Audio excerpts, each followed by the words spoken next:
Здравствуйте, мои любимые и дорогие друзья! Здесь, на этих картах Таро, мистических картах, и в это мистическое время, когда вы смотрите видео, я вызову вашего мужчину, его дух вашего мужчины, на откровенный разговор. И спросим, какие у него тайны, родовые тайны, может быть, сложности какие-то. Знаете, когда мы встречаемся с человеком, мы не знаем, кто перед нами. Он приходит со всем своим родом. Что у него, какие там тайны? Бывает так, что живем 40 лет и все равно не знаем его все тайны. Ну а карты показывают то, чего не видно. Здесь лесная такая атмосфера, лесная это лес его подсознания со всеми, знаете, тонкостями и тайнами. Посмотрим, что он скрывает. Какой человек сейчас выйдет на связь? Кто он вообще, по мнению высших сил, и кто он относительно вас, для вас? Вот две карты. Кто он вообще, как высшие силы его видят, и какой он именно для вас? Вот здесь для вас. Итак, по мнению высших сил, смотрю только прямые в этих рамках, по мнению высших сил, человек, умеющий любить, десятка чаш. Вы скажете, он не умеет любить. Иногда мне пишут такие комментарии, девочки дорогие, вот такой мужчина вышел сегодня. В других раскладах будут другие люди. В любом случае продолжайте смотреть. Может, он умеет любить. Может быть, вы еще пока не увидели этого, он еще не раскрылся. Или же здесь может быть другой мужчина, какой-то новый для вас выйдет на связь. Я честно трактую все, что приходит в раскладе. И здесь вышел человек, который умеет любить, десятка чаш. У него в роду много хороших людей, много добрых людей, потому что чаша – это доброта, любовь. У него в роду много добрых людей. Он унаследовал что-то хорошее. И если это хорошее еще пока не проявилось в ваших отношениях, то обязательно проявится еще. А для вас он полезный или нет? Это паж чаш, это тоже карта чаш, карта любви, это хороший знак, конечно. И эта карта четко отвечает на вопрос, полезен ли он для вас, да, как личность. Потому что пажи – это всегда хлопоты, поиск. Может, он немножко нервный, он хлопочет слишком много, он ищет все время какой-то выход, он хочет хорошо жить. Ну, это хорошо для всех, да? Но паж чаш – это он, понимаете, его душа моложе вашей. Паж – это молодой человек. Он еще не проявился в любви полностью. И высшие силы говорят, для вас он неплохой человек, но он как ребенок для вас, как будто бы он не взрослый, что ли. Вам придется за него многое делать, многое решать, если вы с ним останетесь, да. Вам придется быть ему где-то как мама какой-то, в каком-то понимании этого слова, да. Вот такие две карты, мои дорогие, вот такие карты показали его, да. Обе карты чаш, что важно, значит, стоит, наверное, присмотреться к нему. Итак, какая у него есть тайна? Двойка пентаклей. Некоторые скажут, он жадный, да, двойка пентаклей может показать человека, который, скупой, так называемый, да, или жадный, вот, бережливый. Я скажу, что есть такое слово бережливый, наверное, это слово лучше, чем жадный. Потому что ведь человек специально не будет плохой, человек специально не будет жадный. У него, может быть, есть бережливость от того, что он боится быть бедным, ему в детстве вот мать такая была экономная, его внушили, что нужно денежки откладывать. Вот ему стыдно, что он такой экономный, ему стыдно, что он бережливый. И его часто упрекали, что он жадный, и он не хотел бы, чтобы вы его тоже в этом упрекали. Какая у него есть тайна? Это королева меча. У него есть тайная какая-то идея, что женщина должна. Да? Он иногда к женщинам относится предвзято. Иногда он требует сильно много от женщин, относится предвзято, может быть, к вам или вообще к женщинам. Считает, что мужчины незаслуженно теперь женщинами притесняются. Ведь есть такое движение мужчин, не помню, как называется, вы можете мне написать, дорогие друзья, если вы знаете. Такое движение мужчин, а мужчины думают, что их притесняют. Вот чудеса чудесные, да, но это же не так. Но вот есть такие мужчины, которые думают, что их притесняют. И он тоже вот думает, что женщины пользуются мужчинами часто, он настороженно относится к женскому полу. И ему как бы стыдно за это тоже, что женщина его обрезает, критикует, да, вот как бы архетипичная женщина, можно сказать. А вот эта четверка пентаклей еще раз говорит о том, что мужчина откладывает деньги, у него может есть отложенные уже. Он действительно бережливый, он действительно скуповат, может быть, и он хотел бы очень хорошо жить по этой причине. Ну что, старший аркан, Верховная Жрица, очень важная карта. Верховная Жрица говорит прежде всего, здесь Standing Stone, да, вот очень важно, это языческие такие карты, еще до христианские, северные. Понимаете, какая тайна? Его мать тайна. У него очень большая связь с матерью и вместе с тем сложное отношение с матерью. Вот вполне возможно, что это проиграется. У него могут быть довольно сложные отношения с матерью. Да, это правда. Мать его экономила, притесняла всех в доме, денег не давала или откладывала постоянно. Потом раз, Советский Союз, запомните, как рухнуло все в 90-е. Но мне рассказывали, я уже не жила тогда там, рассказывали, что раз все деньги исчезли. И его мать, она пострадала сильно, ее менталитет пострадал. Это у многих проиграется, что она вот просто, ну, как был большой стресс и нарушил ей менталитет очень сильно. Да, это действительно, у него с матерью такие отношения, любовь, ненависть, да, где-то в таком понимании есть. Девятка чаш. Но, понимаете, он человек, способный любить. Я еще раз повторяюсь, еще раз. Какие у него тайны? Он страстный. Но он любит не только вот вас, он любит тоже деньги, комфорт, уют, он любит свой успех. Он вообще, у него страстное сердце. Он, знаете, любит хватать себе, взять. Он очень хочет, чтобы его уважали, чтобы его заметили. Он любит, когда его хвалят. Он хочет, вот, может, он спортом занимался, выиграл какие-то трофеи или хотел выиграть, но у него не получилось. Он скрывает, как он обиделся тогда на весь белый свет, когда не получилось у него там какой-то награды достичь. У него есть какие-то очень сильные травмы. Это юношеская, вот это именно по девятке чаш, это юношеская травма какая-то есть. Паж меча. Паж это, конечно, всегда хлопоты, заботы. И мечевые карты это хлопоты, конечно, касательно каких-то сложных проблем, страхов. У мужчины есть страхи. Видите, свеча, книга, какие-то тайны. Он такой мистик. Он имеет много чего боится, прямо скажем. И superstition, я забыла, superstitious, как это сказать по-русски, предрассудков много у него, что должна женщина, чего там боится, предрассудков очень много. Но он как бы привык к этому с детства. Эта карта дьявол, вот она действительно отвечает на вопросы его тайных. Да? Вы знаете, он, если бы, вот прямо скажу, по этим двум картам, если бы дьявол сказал, вот продай мне душу, но я тебе дам там вот все чудеса мира, он бы, наверное, подумал, а может даже у некоторых сейчас перед вами такой мужчина, что он бы и согласился продать свою душу дьяволу, да? Да, видите, башня. Он даже готов на... Если бы он увлекался магией, он даже готов был бы на какие-то шаманские, магические ритуалы. Вот я имею в виду темные. Он связался бы с темными силами.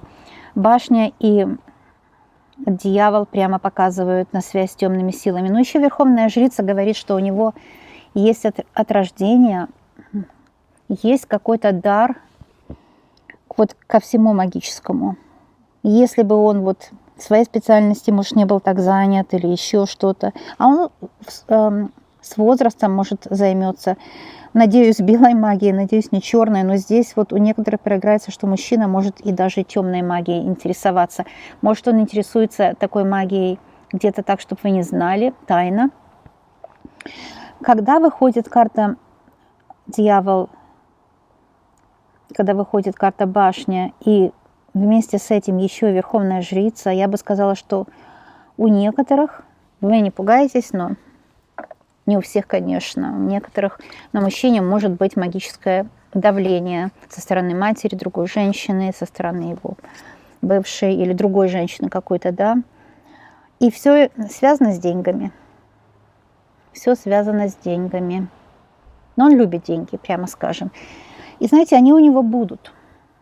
То ли он их себе как-то аттрактирует, привлечет, то ли он заработает. Но у него будут деньги. Он к этому очень стремится. Если вы будете с ним, вы будете в достатке жить. Я бы сказала, если вы с ним останетесь, да, точно, десятка пентаклей.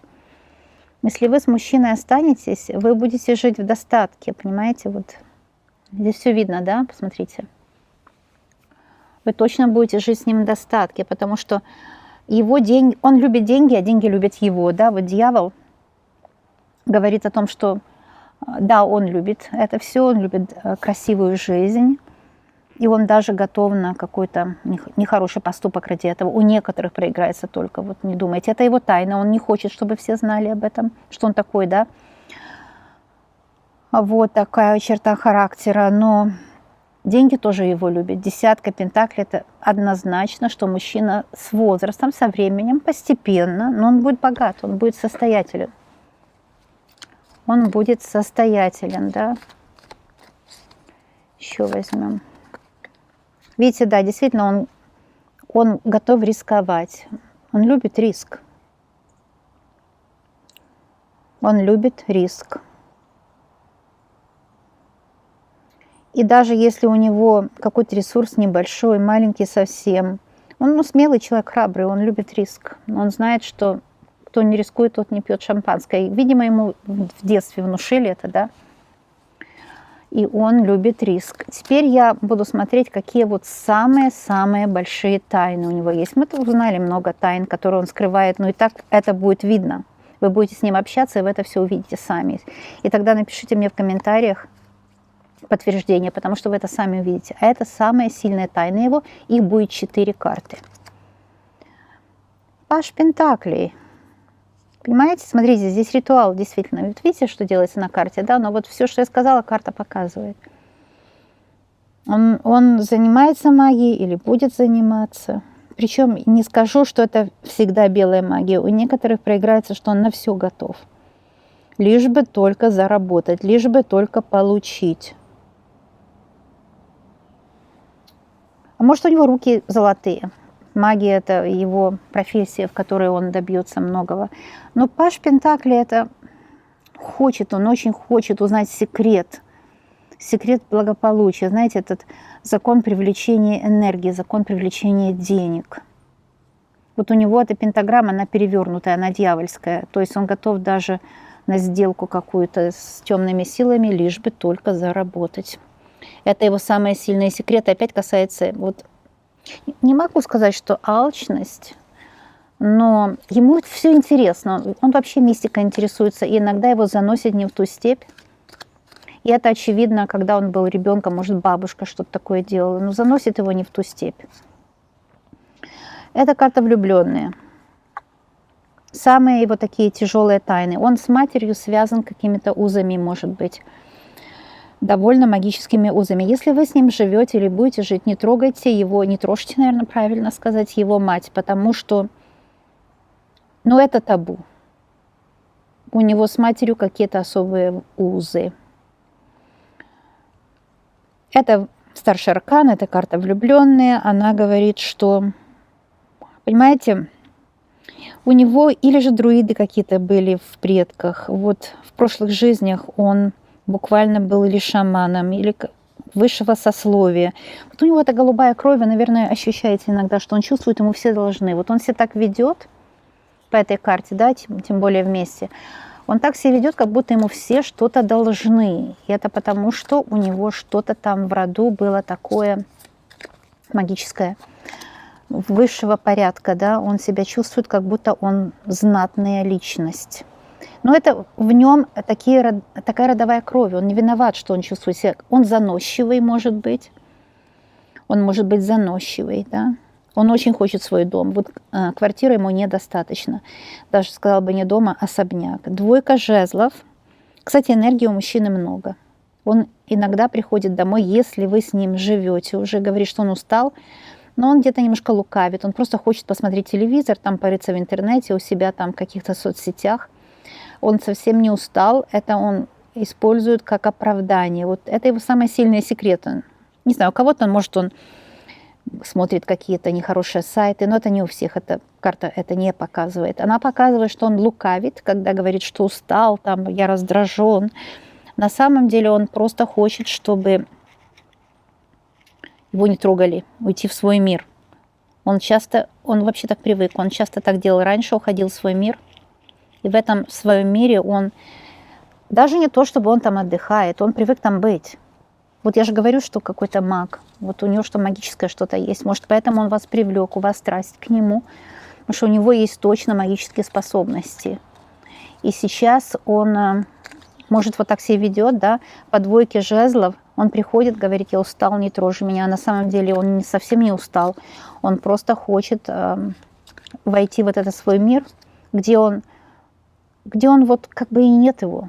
У вас такое чувство иногда, что он как пустой, как будто нет его рядом. Он есть физически, но духовно он отсутствует, а потому что он уходит в этот свой мир. Он говорит: так, все, раз вошел туда и потерялся там. Может, кстати, надолго. Ну, у кого-то, может, запой какой-то. Но это у некоторых проиграется, что мужчина склонен к алкоголю. Видите, здесь мощная очень карта, Верховная Жрица. Очень-очень мощная карта. Да, с матерью связь сильная, с женским родом сильная. У него внутренняя женщина сильнее, чем мужчина внешний. Он не хочет в этом признаться, когда он уходит в этот внутренний мир. Это он уходит в это состояние. Он уходит в это состояние, где до него не достать рукой. Он там теряется. Это бездонная какая-то прорва. Он там просто теряется, полностью теряется. И нельзя абсолютно к нему достучаться. Вот это самая сильная тайна, что не могу сказать, что там дьявол правит, да, но если бы там была какая-то темная энергия, она бы могла им завладеть. Он бывает пропадает из поля зрения. Может, у вас качели с этим человеком?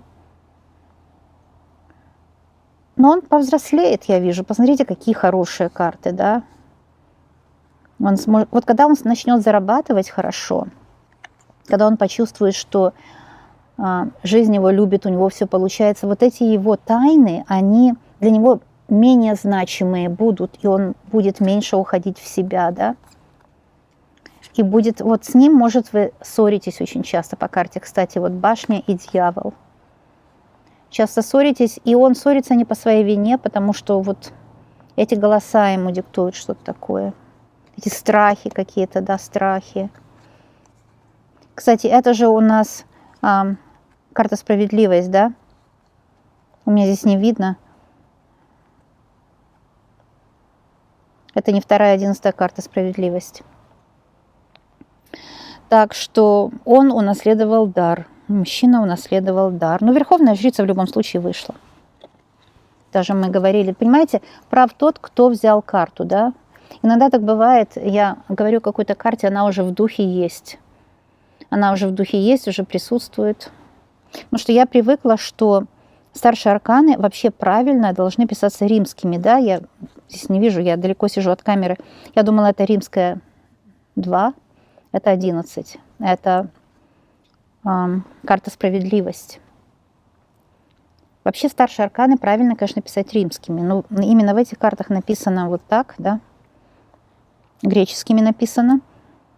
И в этом ошибка. А прописными написаны младшие арканы. Но в этом ошибка, потому что римские, они магические числа. Поэтому если мы римским напишем вот так 2 единицы, это будет Верховная Жрица. Ну а здесь 11 написано как 2, да, римскими.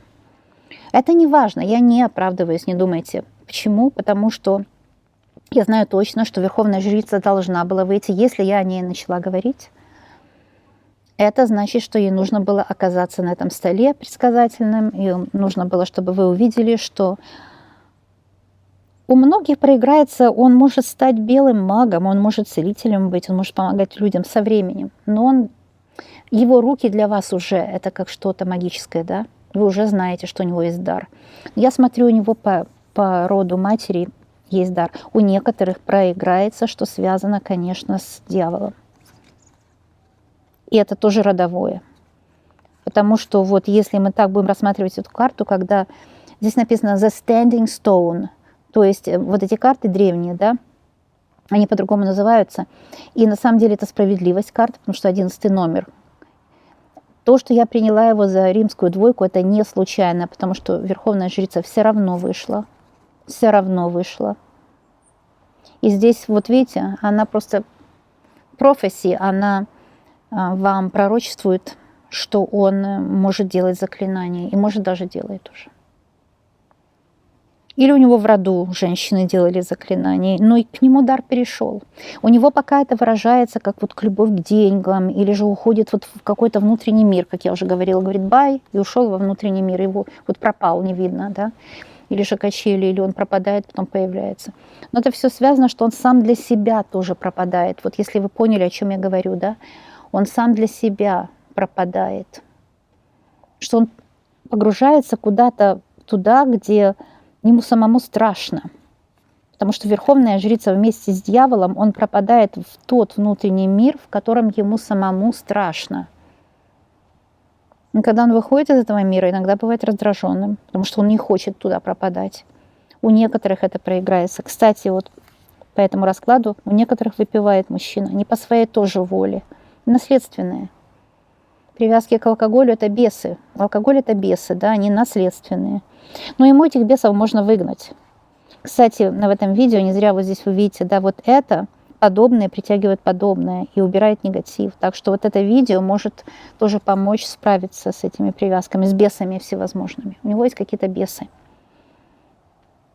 С возрастом мужчина может очень захочет сам с этими бесами справиться, и он будет даже, знаете, делать сам на себя ритуалы, чтобы справиться с бесами.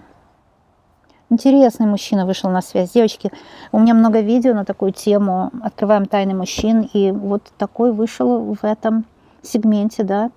Кое-что точно с вами проиграется со всеми. Нет такого, чтобы вообще не проигралось, да. Кстати, иногда мне пишут, ой, совсем не проигрывается. Это бывает так, что вы просто... Вам показано то, чего вы еще не видите. Если бы карты показывали то, что вы уже знаете, но это было бы неинтересно. Зачем смотреть то, что знаете, да? Карты часто показывают то, чего вы еще не знаете. Вот мне говорят, что вы говорите, изобилие, деньги будут, а где они? Понимаете, вы еще не знаете, что будет. Вы еще не знаете, что нужно туда идти. Карты часто показывают то, чего не видно. Поэтому даже если этот мужчина вот не совсем ваш, что-то да в этом раскладе вам станет понятно о нем. Что-то в этом раскладе станет понятно, почему он так себя ведет или иначе как-то, да. Так что вот, жду ваших комментариев. Напишите, пожалуйста, как проигралось. Пишите свои истории мне. Мне очень важно, потому что я волнуюсь о вас, хочу вам помогать всегда. Пишите, пожалуйста. Я, кстати, отвечаю всегда в моих следующих видео. И вопросы, которые я задаю картам, часто вот то, что я слышу, вы между собой в комментариях разговариваете тоже. Вот, потому что на комментарии отвечать это не то. Я не могу в 2 словах ответить, а на видео карты отвечают за меня. Так что вот такие вещи. Такие вещи. Интересно, да? С одной стороны, вот святой, да, Верховная Жрица, святая женщина, он святой. А с другой стороны, вот просто дьявольский. Он даже бывает иногда непонятно, как то ангел, а то какой-то черт в него вселяется, такие черти в него вселяются, да. Об этом же говорю, это бесы. Бесы негативных эмоций, бесы, кстати, негативного влияния других людей. На нем может быть порча. У некоторых это проиграется. Поэтому так странно себя ведет. Потому что на мужчине вполне возможно порча есть. Да, мощно карты показали, глубоко. А я буду ждать обратной связи. Ставьте лайк или дизлайк, оцените мою работу, пожалуйста. Для вас это очень полезно, выражать эмоцию. Ну, что-то птичка. Пусть у вас все будет хорошо. Надеюсь, что вам видео прояснило что-то. Дайте знать в комментариях. И скоро увидимся. Пока-пока, друзья.